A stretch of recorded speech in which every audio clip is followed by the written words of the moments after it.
So we started this with Dane, Yes. this journey of the election watch. I want to say thank you so very much. I mean, this was totally experiment. This is a small independent company. It's a bootstrap company. And a lot of people can get kind of like scary about that. Like, oh my goodness, it doesn't have the prestige or anything like that. And when I asked you, you were like, "Yo, what's up? Let's what's good? Let's Oh, do it." absolutely. So Absolutely. I want to say I totally appreciate this, and I look forward to growing with you more. So let's get into Let's get into it. what we know. Yes. Well, the race is tight. It's very, Which very one?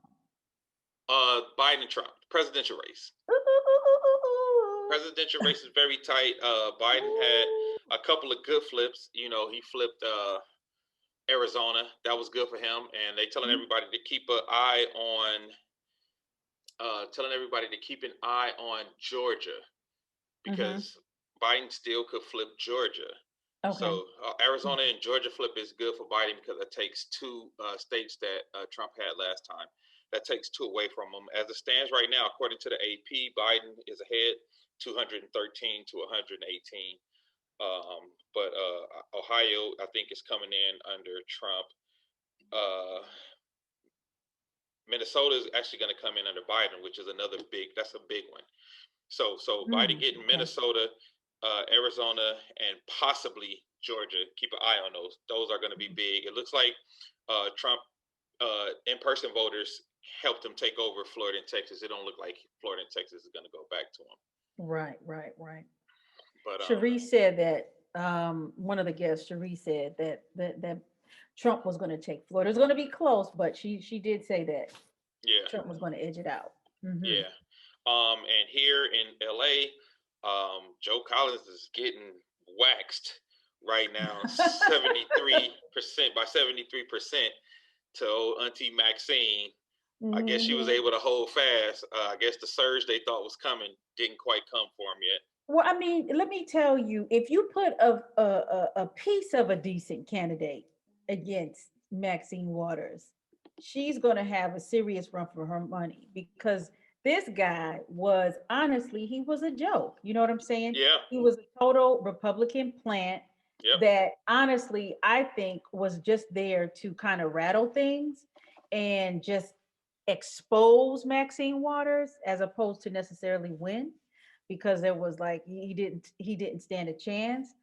But I would say this: if Maxine Waters runs another term after this, shame on her. Yeah. I don't think she needs to run after this. I think, like I said, she should either be trying to mentor somebody or grooming somebody to take that spot. And if she's not, we need to. Well, actually, yeah, I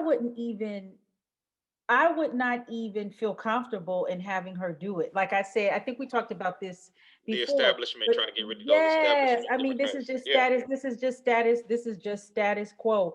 And if we know anything about Los Angeles, these handpicked folk, these handpicked black leaders are so milk toast, you know, whack, wet noodles, and all types of stuff. So I think it is Right. time for the people to stand up, so and produce an organic person. I would say that Maxine Waters, when she first entered in, what was that, almost 40 years ago, Yeah.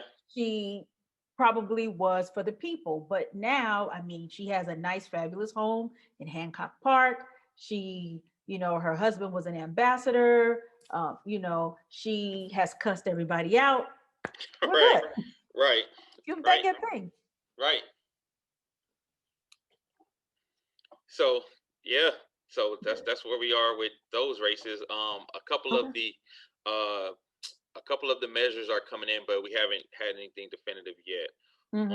on the on the ballot measures on the propositions. But is Do there? you think that do you Go think the ahead. affirmative action one is gonna go? I hope so. I'm actually going to go uh, to the local and look and see because I hope the affirmative action. When I looked last time, affirmative Hmm. action was up. The percentages of it were up. Hmm. So we'll see. Um, wow, this has been an interesting night. Very, I feel like I'm a. very. You know what? What's funny though? Because I know some people were predicting a landslide on either side, and I never saw that.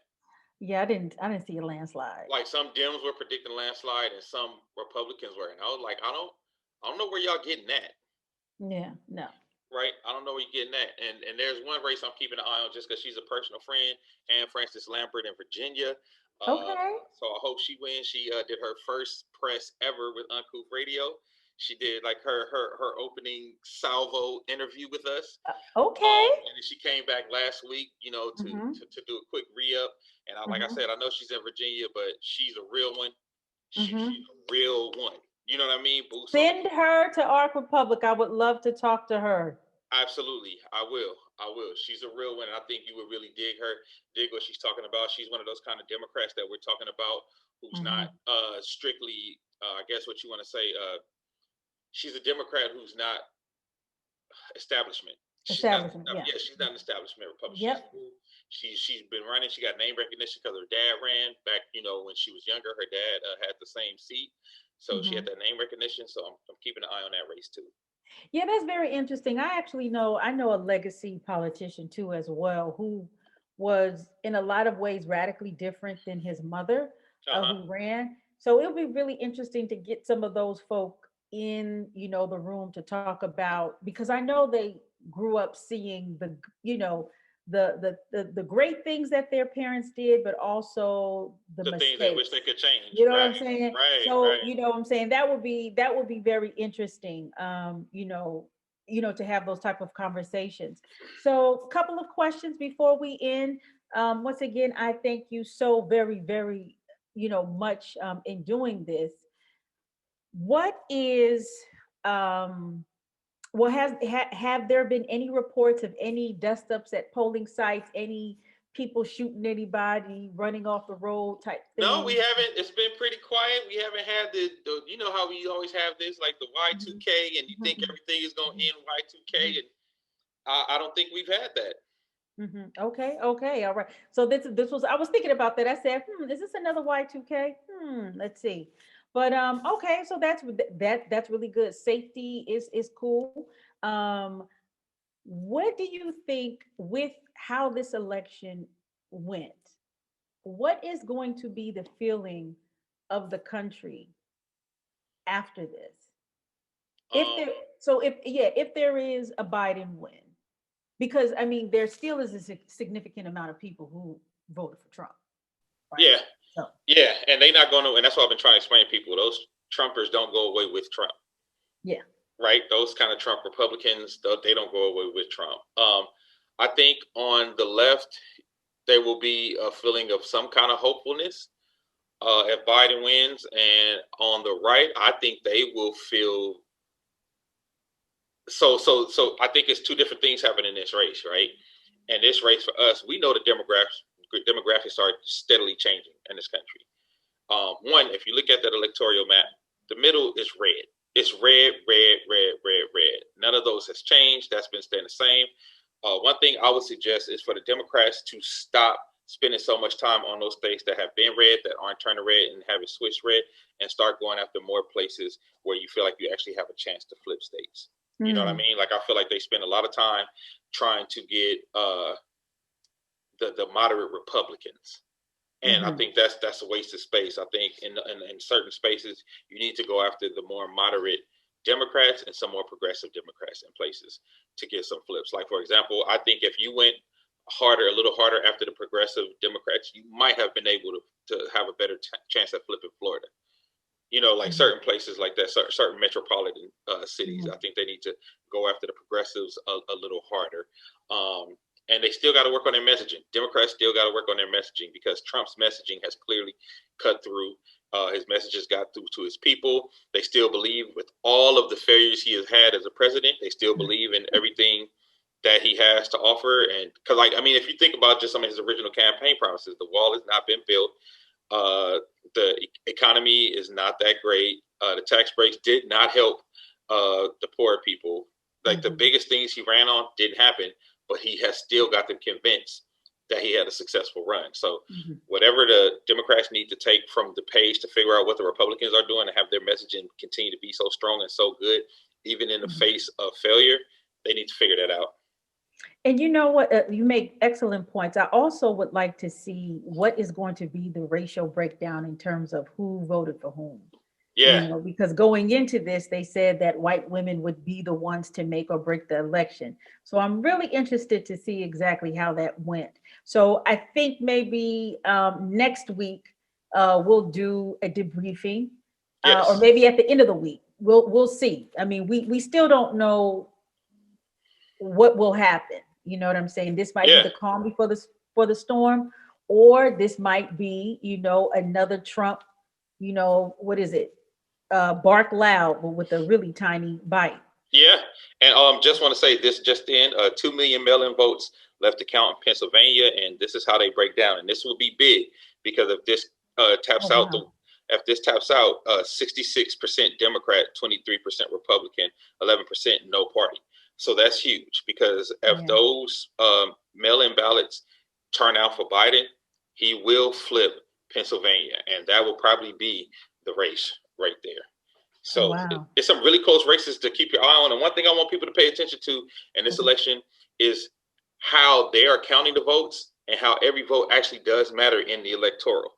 Like, I Mm, mean, it's getting broken down to counties now because certain counties are leaning farther to give more votes in those states. Like, I know mm, we talk about the popular vote and all of that. right. Right now, Biden's winning the popular vote, but I just want people to understand that when it comes to the electoral, some of these races are so close, Hmm. so close. Some of these presidential races are less than 40,000 ballots, Wow. and that's Wow. not that's not a huge margin. So Wow. just so people know, like your vote really does count in these elections. Well, I can honestly say that this is, I'm actually more enthusiastic with this than I was with Obama when Obama got elected, because I feel like there is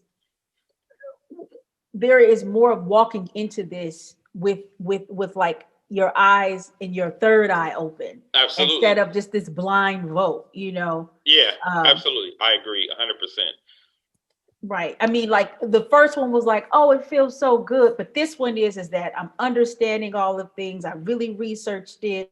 I've been in discourse and dialogue with people for years about what is going on. So I just feel like, this is more nourishment, well, a different type of nourishment for the soul. So I look forward to that.